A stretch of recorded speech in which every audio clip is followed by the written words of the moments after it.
In this video we're going to be taking a look at Wilstermarsch.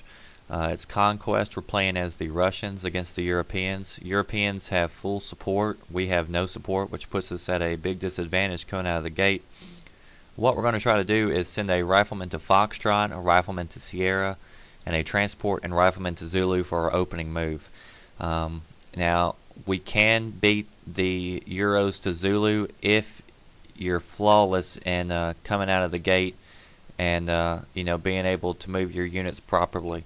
Now, if you run into any hiccups along the way, if you have any problems, getting in and out of the transport, they're going to beat you to Zulu, and you're going to have a hard time the entire rest of the game trying to resecure Zulu. So you want to be sure you're on top of your game. If you're playing with 2s or 4s and you're transporting one of your partners to a base. Now, the way we have this set up is if you have transports that have special attacks, you want to send those to Zulu. That way, in case you do run into another transport, you can use your special on them to wound them and the men inside the transport. Once we get to Zulu, he's going to take his transports all the way back to the spawn to protect the rest of the command chain that we're going to have coming out. We're going to be having tanks and artillery coming out on the field. Here at Zulu, they're already starting to hit me with artillery as soon as I got here. And I also see tanks that are rolling down the hill. So I've already informed my guys, hey, look, I've got artillery hitting me at Zulu. I've got tanks hitting me. I'm not going to be able to upgrade Zulu, but I will be able to secure it. As soon as I secure it, I'm going to run my guys into these woods and hide them. Hiding the guys will keep the artillery from being able to spot me, and the tanks won't be able to hit me either. Now, as this was all taking place. Wes and Chicken brought in 2 gunships in order to take out this tank, which is by itself right now at the moment at Zulu. So as you see, they're both hitting the tank. They're going to wound it down pretty good, and we see that he's got transports on the way to try to back up the tank. Now we see the artillery to the left right there is on top of the hill. So what they're going to do is one chopper is going to stay kind of close to the transport and head to the north, and the other one is going to slide around back to the south. And what he's going to do is he's going to find his artillery out in the open. He's going to be able to easily take that down. There's those wounded tanks, but the priority is definitely on the artillery. And now that he's got his tanks down, the transport is now coming back, but it's already too late to protect the artillery. Even though the tanks are wounded in that last scene, that's a unit that can be taken down really easy. It's out here in the middle, so if he wants to evacuate it to bring in a good tank, it's going to take a long time to do that. So it's almost like we've kept him having one unit in place when you only have 3 units at one time. So whenever you're in a position where you have a unit that's really low on health, it's not going to be able to cause a whole lot of damage, and so that also keeps them from bringing in another, good unit that's full health. You want to try to keep them as weak as you can.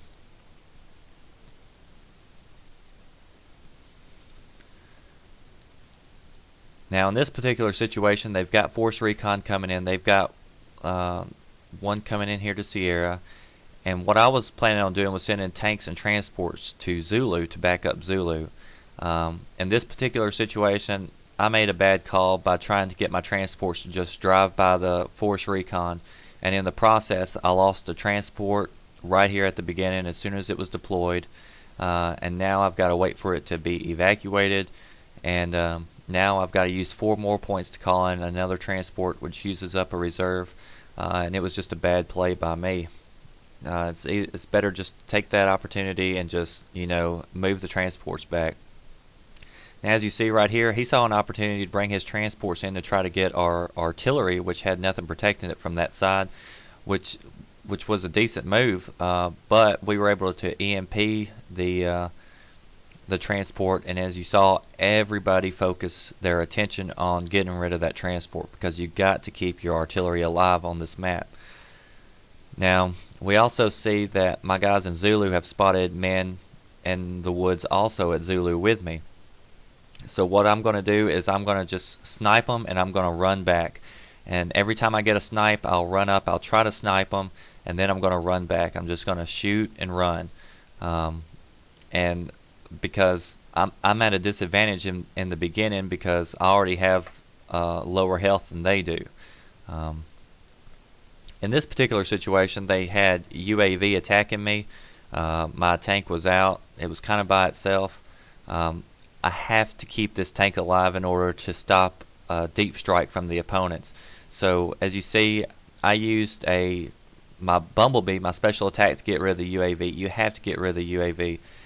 Now this time they came back with a UAV, and I was forced to electronic warfare it because they had EW'd my transport, and I had nothing to protect my tank.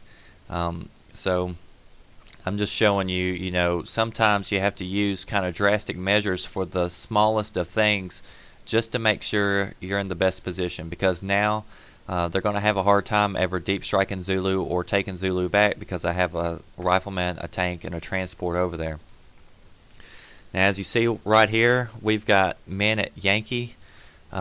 We were waiting on the opponents to put us into DEFCON. They played it smart. They knew that they didn't want to put us into DEFCON, and we knew we didn't want to put ourselves into DEFCON. We don't want to give them the WMD unless we had to. But we lost one of our guys. We got an AI commander who's chewing through reserves. We have to move quickly.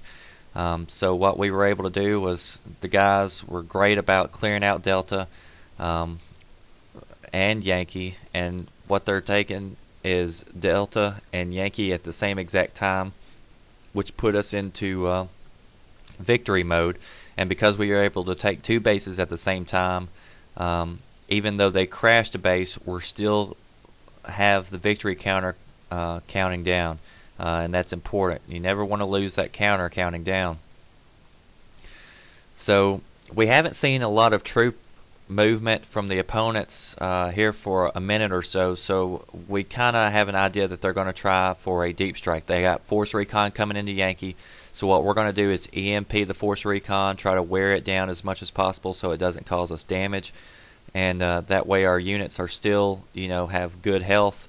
If they do deep strike, and we can defend the base. We have 2 minutes, and I mean, this is where it comes down to the nitty gritty, and your blood's pumping because you never can get comfortable. 2 minutes is the longest time when you're in this situation, and you're facing good opponents, and it's very possible for a comeback. We had one reserve left because the AI commander was chewing through all of them. We had to use it to deep strike Delta. As you notice, here comes a enemy deep strike.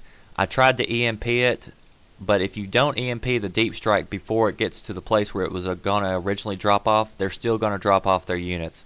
I was hoping to delay the deep strike, but I didn't. I failed in that aspect. You had to get the EMP off sooner than what I did. So now he's got guys walking into Delta. We've got to keep them from taking Delta or even taking it down. They used the EM or the WMD then to pop Sierra, and as soon as they popped Sierra and used the WMD, we took the advantage of hitting Delta. Even though it killed our own guys, we had to protect them from getting Delta. Now we've got 20 seconds on the counter. They're deep striking Sierra. It was a good plan, and WMD then deep strike, but we were able to just hold them off. They also deep strike Yankee, and we were able to, because we had guys there, we were able to defend it. So when you're playing good opponents, you just have to stay on your toes at all times, constant comms, and that's our strategy for Wilstermarsch.